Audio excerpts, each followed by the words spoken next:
அனைவருக்கும் வணக்கம். வாஸ்து சூட்சமங்கள் என்ற அமைப்புல எடுத்த செயலில் எப்படி வெற்றி பெறுவது, தொடர்ச்சியாக வெற்றியை அடைவதற்கான வழிகளை எப்படி நம்ம ஆட்டோமேட்டிக்கா நம்மளுக்கு அந்த பிரபஞ்சத்தின் அருளால் நம்ம அதை பெற்று நம்ம வெற்றிகளை அடைந்து கொண்டே இருப்பது அப்படிங்கிறதுக்கான ஒரு வாஸ்து சூட்சமம். இப்போ வெற்றிக்கான சூட்சமம் அப்படிங்கிறது குதிரை அப்படிங்கிறது ஒரு சூட்சமமான ஒரு விஷயம். அது குதிரை உயிருடன் இருக்கக்கூடிய குதிரையாகட்டும், அல்லது குதிரையினுடைய படமாகட்டும், குதிரையினுடைய சீனரி ஆகட்டும், குதிரை பொம்மை, குதிரை சிலை, இப்படி பல வகைகள்ல பல விஷயங்கள்ல குதிரையினுடைய தன்மை வெற்றியை குறிக்கக்கூடியது.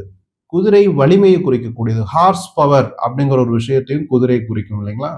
அப்ப அந்த பவர் இருந்தா தான் வண்டி ஓடும், பவர் இருந்தா தான் மோட்டார் ஓடும், அதன் மூலமா தான் நம்மளுக்கு வேலைகள் நடக்கும்.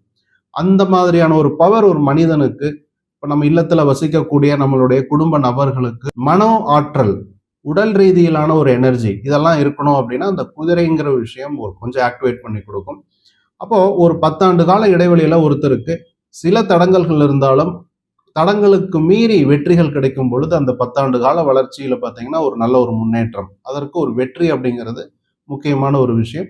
அதை குதிரை படம், குதிரை பொம்மை, குதிரை சிலை போன்ற விஷயங்கள் மூலமா வாஸ்துல ஆக்டிவேட் பண்ணிக்க முடியும். எவ்ரிடே நீங்க அந்த குதிரையை பார்த்துட்டு நீங்க ஒரு வேலையை தொடங்கும் பொழுது, அல்லது நீங்க அலுவலகத்துக்கு போறீங்க, பிசினஸ் சம்பந்தமான விஷயங்களை செய்யறீங்க, இல்லத்துக்கு வெளியில போயிட்டு வீட்டுக்கு வர்றீங்க, அப்பெல்லாம் பார்த்தீங்கன்னா அந்த குதிரையின் படம், குதிரையின் சிலை அப்படிங்கிறது, அந்த பொம்மை அப்படிங்கிறது உங்களுக்கு, அல்லது நேரடியாகவே நீங்க குதிரையே பார்க்கலாம். அந்த அளவுக்கு குதிரையை வளர்க்கக்கூடிய அளவுக்கு வசதி அப்படிங்கிறது எல்லாத்துக்கும் இருக்காது. அதனாலதான் இந்த வாஸ்து சூட்சம பரிகாரம், குதிரை படம் அல்லது குதிரை சீனரி, வால்பேப்பர், அல்லது குதிரையுடைய நீங்க டிபி ப்ரொஃபைல கூட வச்சுக்கலாம்.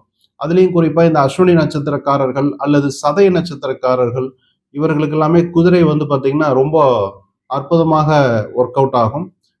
சதயம் மற்றும் மேஷம் மட்டும் கிடையாது, ரேவதி நட்சத்திர அன்பர்களுக்கும் அவிட்ட நட்சத்திர அன்பர்களுக்கும் கூட இந்த குதிரை அப்படிங்கிறது ஒரு அற்புதமான பரிகாரமாக செயல்படும்.